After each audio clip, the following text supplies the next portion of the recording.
Committee will come to order. Committee is pleased to receive testimony today from our colleagues on what their priorities are for this year's National Defense Authorization Bill. And so I would like to ask unanimous consent that all members' written statements will be made part of the record. And I would note we've received, I think, approximately 14 written statements, as well as our colleagues who are here in person. So let me welcome everyone. I'd yield to the ranking member for any comments he'd like to make. Nope, don't have any comments. Look forward to the testimony. Thank you. Great. Again, thank you all for being here. We'll start with, and I don't know if y'all are doing this together or separately, Chairman of the Small Business Committee and Ms. Velasco is the ranking member. We appreciate the working relationship over a number of years that we have had to try to expand the defense industrial base, especially for small and mid-sized companies. Thank you both for being here. Chairman Shabbat, the floor is yours. Thank you very much, Chairman Thornberry and Ranking Member Smith.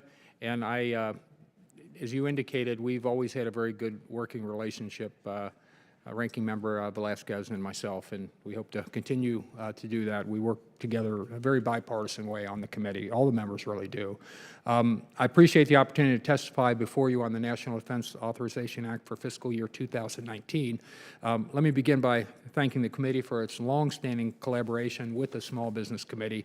It's been my privilege to serve on the Small Business Committee for over 20 years now. And through those years, I know that the Armed Services Committee and our committee have really worked very well together. So thank you for that relationship. Your commitment to small businesses is evidenced through the numerous small business provisions being enacted into law each year. I'm here today to support the inclusion of 13 small business bills in this year's NDAA. Each of them is important in ensuring a robust defense industrial base, and I'll focus on a few highlights in my limited time. First, I'd like to highlight an important recommendation made by the Section 809 panel in its Volume 1 report. Recognizing the agility and innovativeness small businesses bring to the table, the panel advocated for increased use of research and development programs, specifically calling for the greater utilization of the Small Business Innovation Research and Small Business Technology Transfer programs across the Department of Defense. In a similar vein, H.R. 2763 makes a number of important changes to the SBIR and STTR programs, those are the ones I just referred to, including improving agency accountability, instituting reporting deadlines, and requiring the Small Business Administration to provide future Congresses with a greater understanding of the program's strengths and weaknesses. Additionally, the legislation ensures taxpayers reap the benefits of the SBIR and STTR programs by tying them to long-term projects at the Defense Department. I want to again emphasize that improving the SBIR and STTR programs through this legislation closely follows the recommendations made by the Section 809 panel, and I urge you to consider this important legislation for the fiscal year 19 NDAA. In addition, the Section 809 panel made a number of recommendations regarding small business contracting.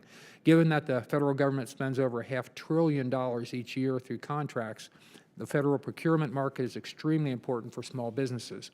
Unfortunately, as the panel indicated, the number of small business contract actions dropped nearly 70% from fiscal year 2011 to 2016, while the value of Department of Defense small business contracts rose approximately 290%. The decline in the number of small business contract actions indicates DoD's small business contracting is unfortunately not promoting competition and fostering robustness in the defense market enough.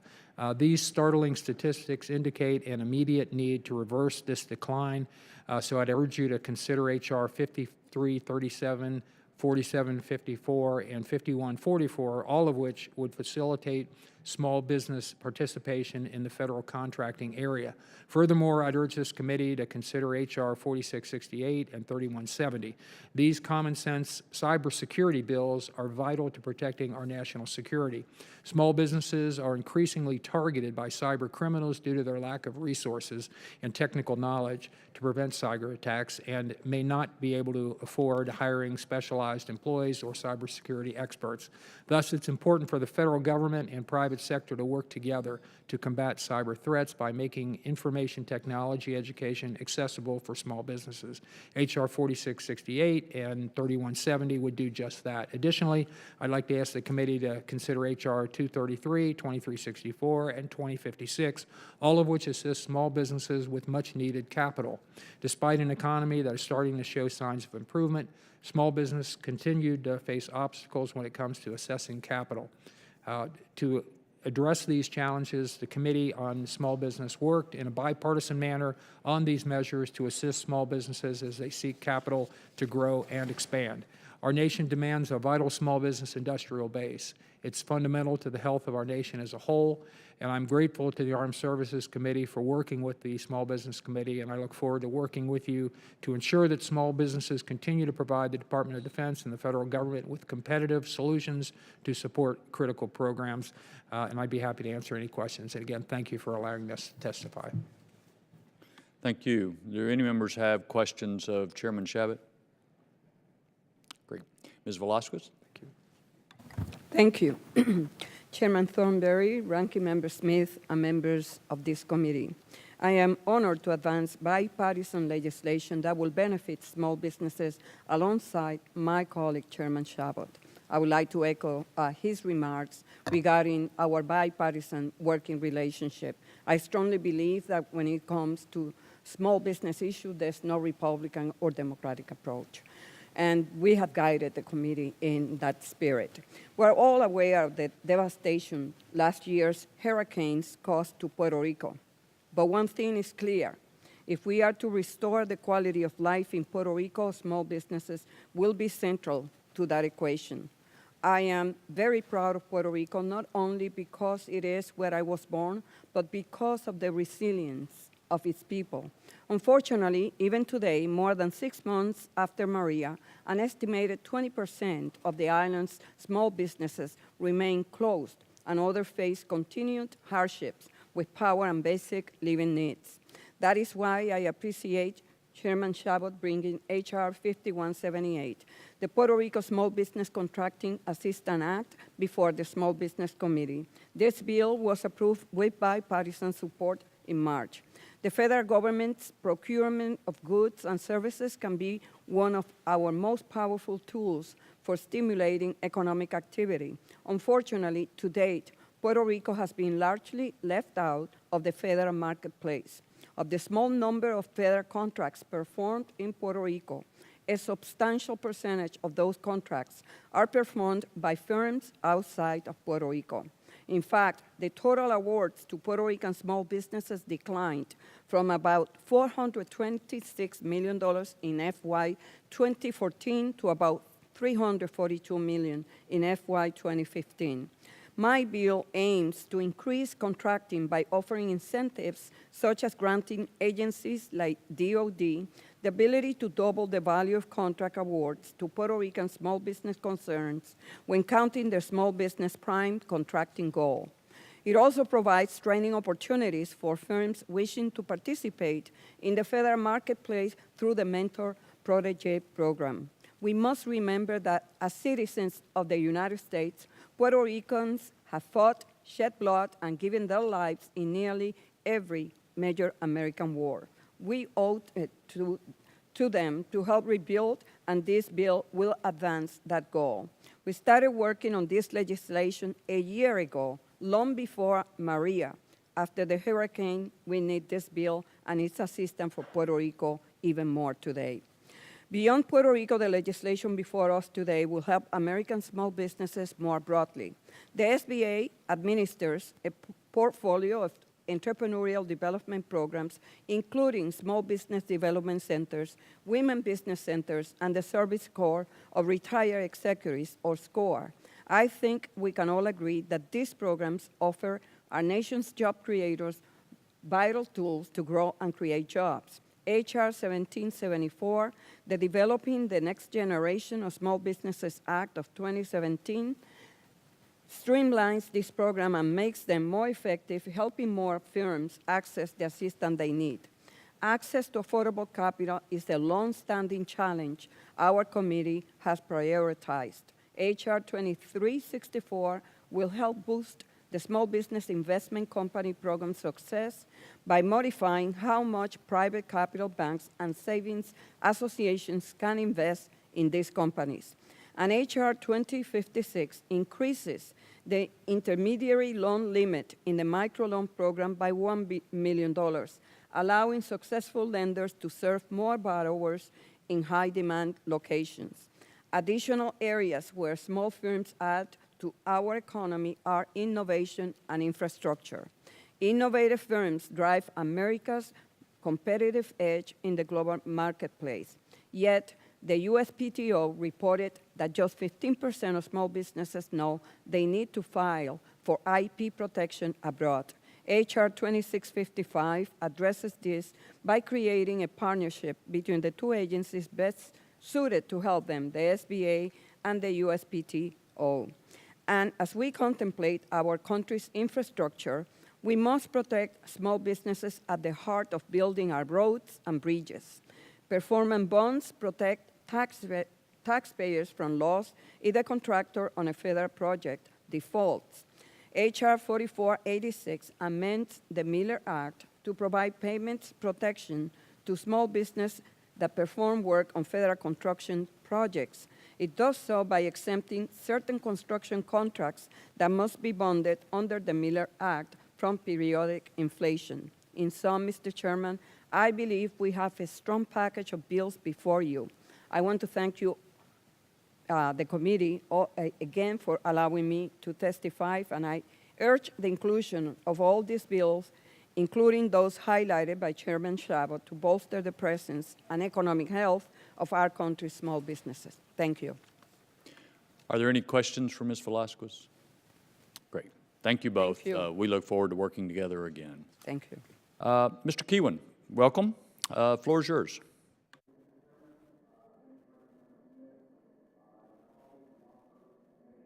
Is the microphone on? Or? There we go. Thank you, Mr. Chairman. And thank you, Ranking Member Smith and my colleagues on the Armed Services Committee. I want to thank you for giving me the opportunity to come before the committee to discuss the vital role the military installations in Nevada's 4th Congressional District play in protecting our national security. Members of the committee, I want to begin with Nellis Air Force Base in the Las Vegas Valley. It's in the adjacent Nevada Test Site and Training Range.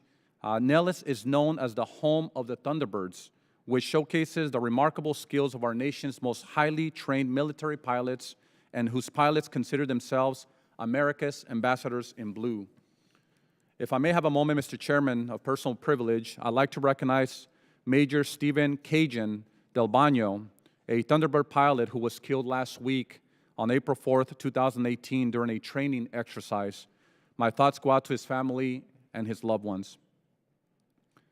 Nellis' mission goes far beyond the Thunderbirds, and it is also the home of the U.S. Air Force Warfare Center, the largest and most demanding advanced air combat training mission in the world.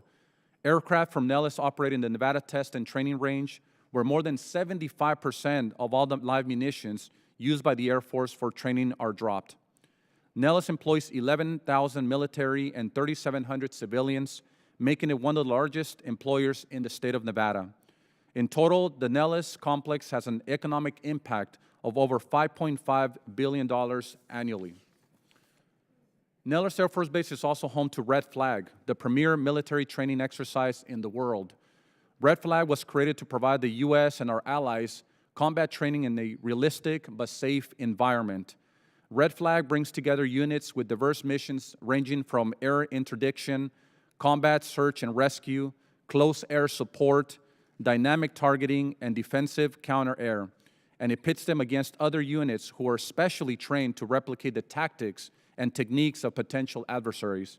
In fact, during the Red Flag operations, the forces amassed at Nellis Air Force Base combined to constitute the 4th largest air force in the world.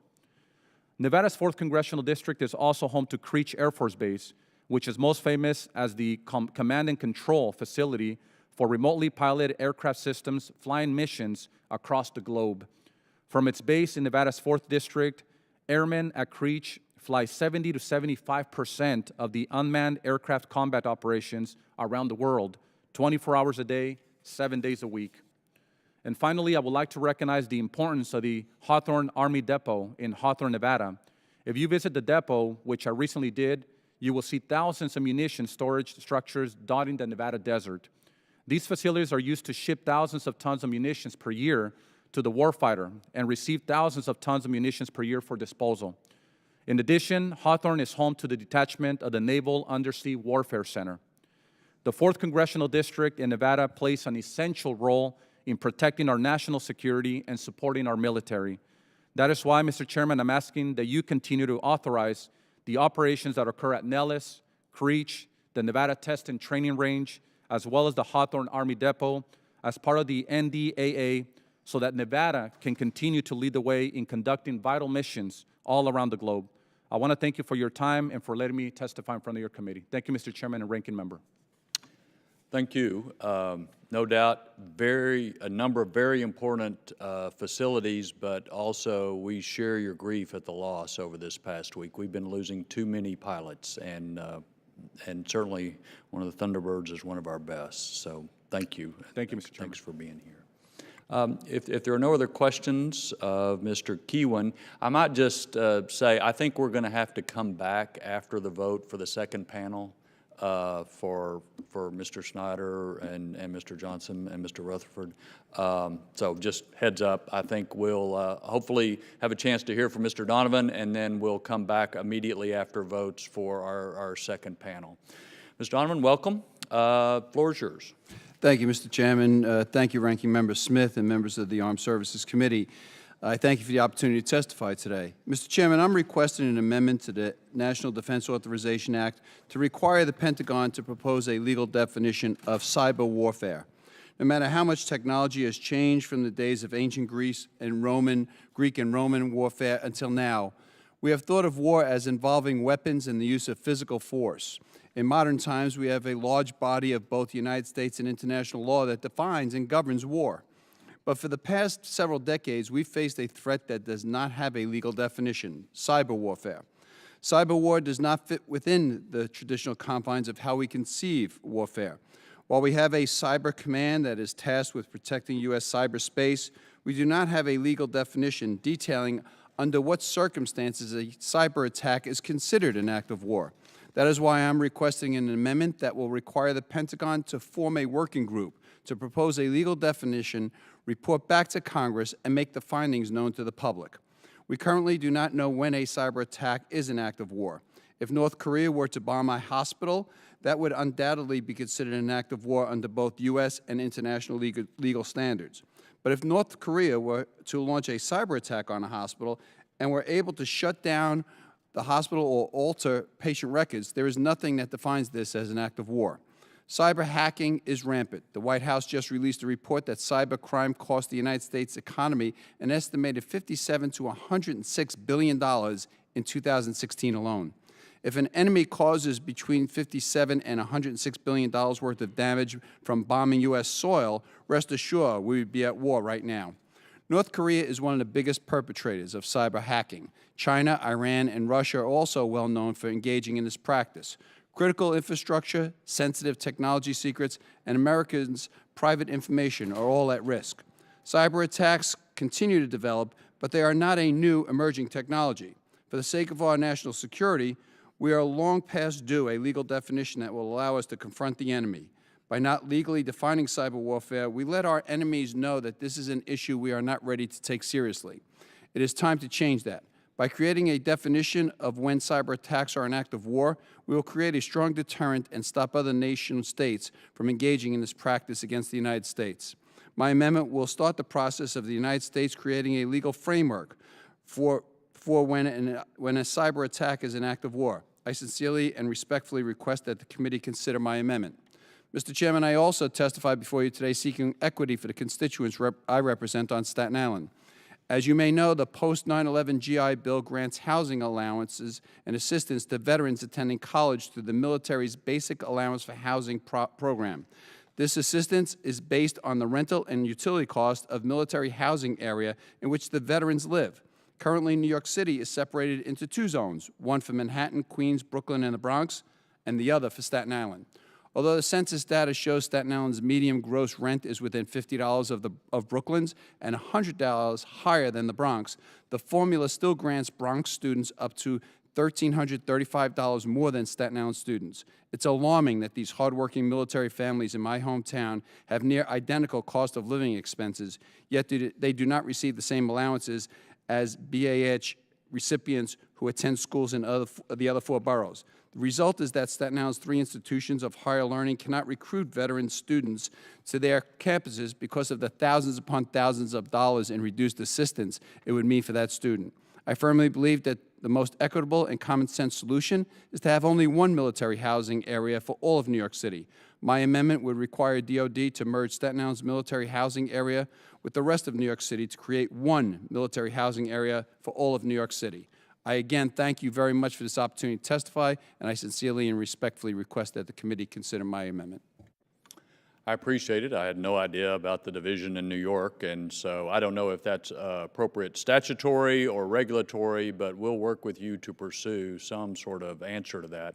And on your cyber deal, as you may know, we had a hearing earlier today on cybersecurity where this exact issue was discussed. So I think it's very timely that you would bring that today, and I appreciate you being here. We'll take a careful look at it. Thank you, Mr. Chairman. Because there are votes, the committee will stand in recess until just after votes, and then we'll conduct our second panel.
Committee will resume.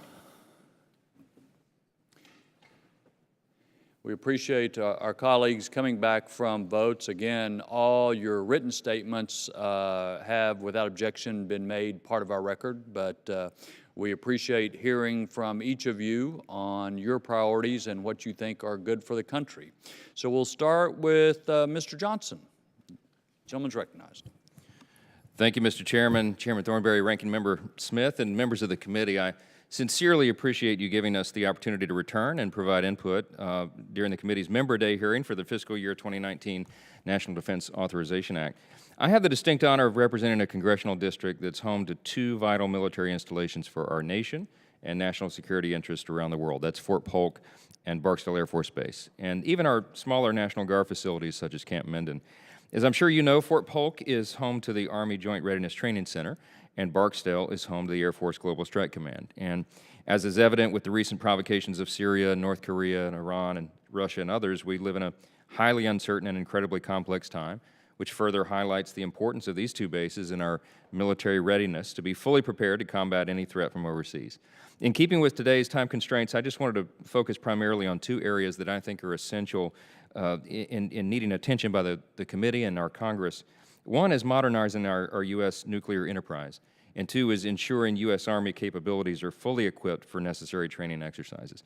As I begin, I like to respectfully thank this committee for working closely with me last year while crafting the 2018 NDAA to begin the process of re-engineering and modernizing the B-52 bombers at Barksdale Air Force Base. This much-needed makeover will extend the life of the B-52s into the 2050s, which is amazing to even think about, and improve range and fuel efficiency and lower maintenance costs. And I'll also like to relay my thanks for the continued support of Fort Polk from this committee and in recognizing their vital importance to accomplishing its missions and military readiness. First, the nuclear enterprise. Today, I just briefly wanted to speak to the nuclear weapons as they continue to play an integral role in the strategies of Russia, North Korea, Pakistan, India, and China. In fact, according to many reports, as you all know, and as evidence from recent aggressive actions, these countries are increasing their reliance on and modernizing their capabilities, whether it be on land, air, or sea-based nuclear forces. If this Congress is going to be serious about rebuilding our nuclear infrastructure, it must continue to express support for the long-term commitment of Barksdale Air Force Base and for the majority of the nuclear triad. I applaud the decision by the U.S. Air Force to include the new gate at I-20 and Interstate 220 interchanges into Barksdale Air Force Base on its unfunded priority list. This project has to be completed in sequence to pave the way for construction of the weapons storage area, which is currently scheduled to begin construction in fiscal year 2020.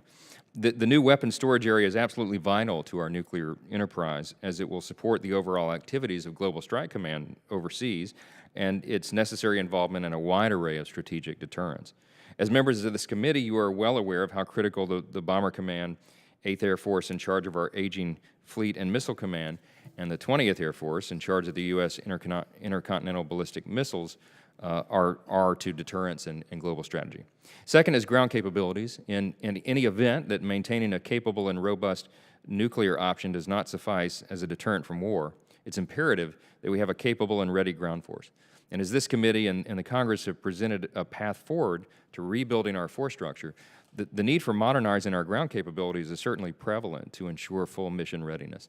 As a proud member who represents one of the two training centers, the unit training centers in the United States, Fort Polk Army Base and the Joint Readiness Training Center in our district are crucial to highlight how the Army has continued to solidify its footprint with the state-of-the-art Joint Readiness Training Center, the JRTC. As Fort Polk's JRTC provides invaluable training for advise and assist roles and provides soldiers with the training and flexibility necessary to carry out the demands placed on them to achieve victory. It also partners with our close allies in collaborative joint exercises to prepare for the unique situations and challenges a unit may face while deployed. As we work to regrow our ground forces, and since Fort Polk remains a vital security asset, we should invest in the JRTC infrastructure to replace the existing Joint Operations Center, the JOC. As the current JOC was constructed in 1976, just 4 years after my birth, it's in need of serious modernization. And as it is unable to offer sensitive training scenarios above the secret level due to its outdated infrastructure. Authorizing a new JOC at Fort Polk would allow the JRTC to replicate scenarios that are sensitive in nature but offer invaluable training to fully prepare for any challenges ahead, as it's the only combat training center in the nation that also trains and deploys combat units.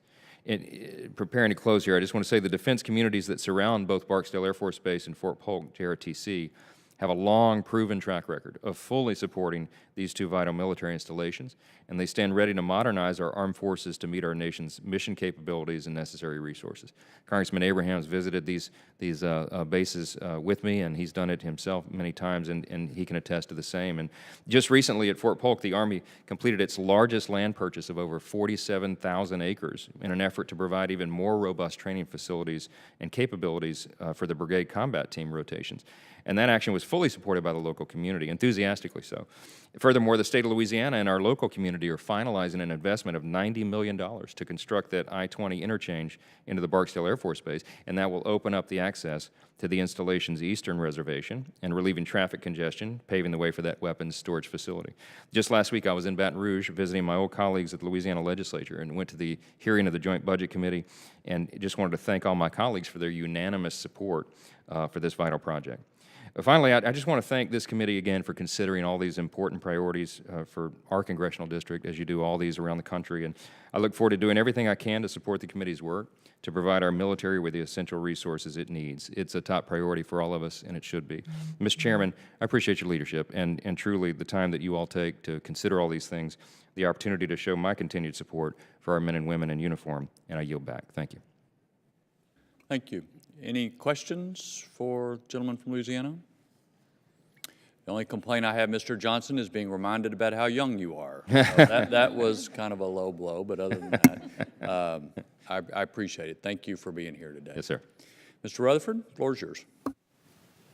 Chairman Thornberry and Ranking Member Smith and distinguished members of the committee, I want to thank you for the opportunity to testify on behalf of my priorities, which are important to Northeast Florida and our country in the fiscal year 2019 National Defense Authorization Act.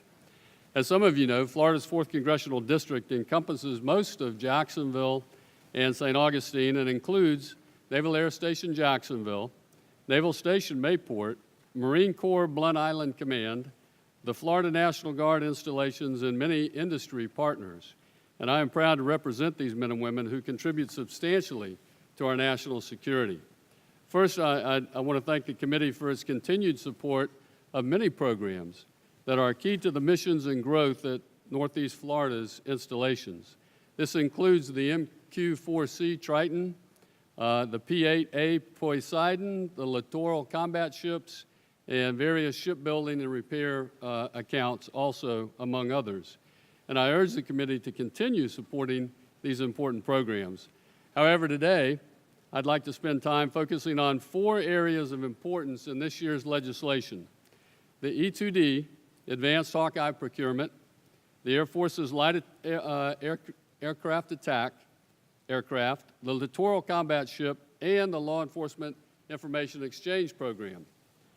First, the E-2D Advanced Hawkeye is the Navy's only carrier-based early warning and battle management command and control system. This aircraft is a key enabler of the Carrier Strike Group and provides theater air and missile defense, synthesizes information from multiple onboard and offboard sensors, makes complex tactical decisions, and disseminates actionable information to joint forces in a distributed open architecture environment. The U.S. Navy's unfunded priorities list this year includes $340 million for 2 additional E-2D aircraft in fiscal year 2019, for a total of 6 aircraft.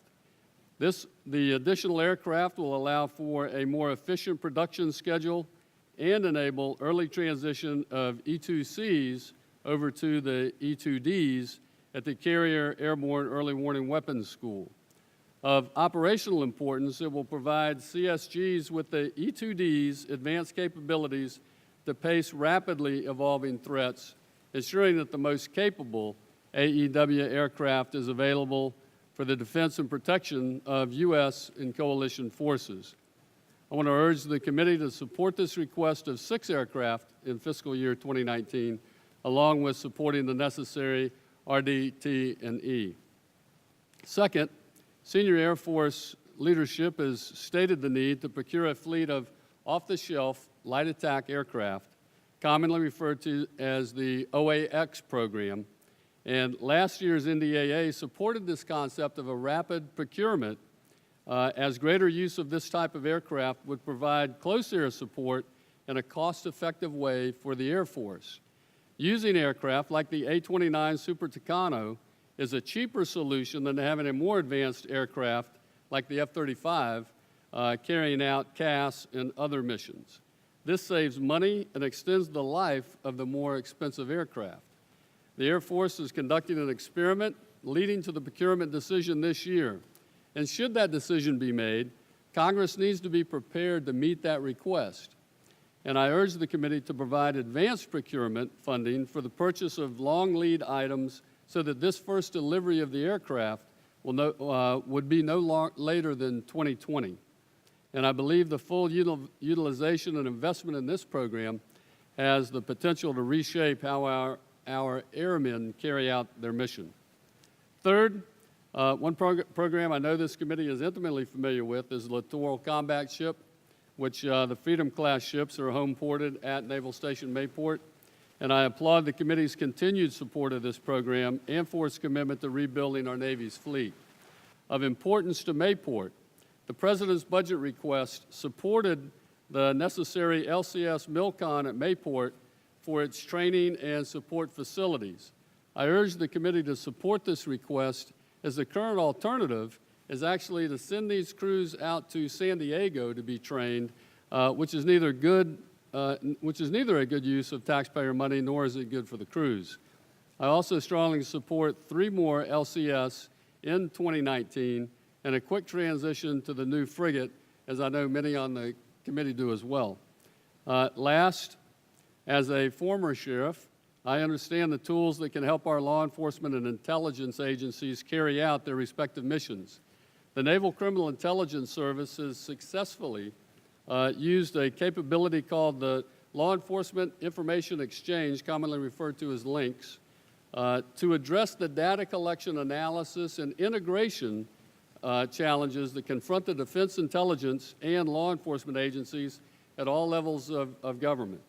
I have seen firsthand the importance of this capability in dealing with high-volume, disparate data and numerous law enforcement and intelligence agencies. And so I would like to submit report language for the request that links actually be made a congressional interest item to ensure it receives adequate and stable funding. Again, I thank all of you, Mr. Chairman, Ranking Member Smith, for the ability to be here to speak today. I also thank you on behalf of a grateful nation for all the hard work that you all do in ensuring that our nation remains the strongest and safest in the world. And I am always available for further discussion on these or any other programs of interest. And I yield back, Mr. Chairman. Great. Any questions of Mr. Rutherford? Thank you, sir. Appreciate you being here. We'll certainly take a look at the report language you requested.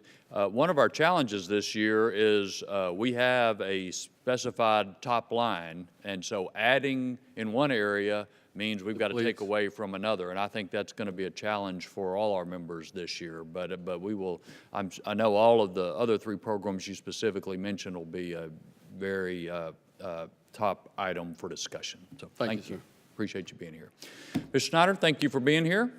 Thank you, Chairman Thornberry, Ranking Member Smith, for this opportunity to share with the House Armed Services Committee some key priorities for Illinois' 10th Congressional District. I appreciate you making the time today. My district is the proud home of many military families, active duty, reservists, and veterans. As well, Naval Station Great Lakes in North Chicago, through which every single new Navy recruit passes, is in my district and is central to our local community. We appreciate your work on the National Defense Authorization Act, which is important both for our national security and our local communities. I first respectfully request that you again include language addressing the opioid crisis. Our men and women in uniform are not immune from the opioid epidemic ravaging the country. In fact, The National Institute of Health reports rates of prescription opioid misuse are higher among service members than among civilians due to the use of these drugs to treat the symptoms of PTS and chronic pain. Last year, an amendment I offered to set continuing education requirements for Department of Defense doctors who prescribe opioids was included in the House-passed version of the NDAA. Unfortunately, it was not included in the final bill. Including this provision would ensure our military doctors are up to date on the latest best practices in preventing overprescribing and treating misuse. Second, I urge the committee to continue to support a critical joint counter-tunnel defense program undertaken with our ally Israel. These sophisticated subterranean tunnels are a major strategic threat for Israel and are used by terrorist networks to stockpile weapons and launch deadly attacks. Sustained joint cooperation to counter those tunnels both helps protect Israel and yields technological benefits for American efforts to secure our own borders and in the fight against global terrorism. I urge the committee to again authorize this program, which was appropriated for $47.5 million in the recently passed fiscal year 2018 omnibus. Finally, I urge the committee to address the issue of delayed promotions for men and women serving in the United States National Guard. This issue was brought to my attention by a constituent who waited nearly a year for federal recognition of his promotion. A recent poll of members by the National Guard Association in the United States found nearly half of respondents said it took more than 195 days to receive a promotion, which is longer than the timeline set out by the National Guard. I ask this committee to urge the National Guard to address this issue to ensure promotions are granted in a more timely and efficient manner, while still maintaining necessary oversight. Thank you for your time and consideration on these matters. I appreciate all the work you do to serve our men and women in uniform and to protect our nation. Thank you. Great. Any questions for Mr. Snyder? Thank you, sir. I appreciate it. Three very important issues that we will take a careful look at. So thank you for being here. As far as I know, there are no other witnesses, so the hearing stands adjourned.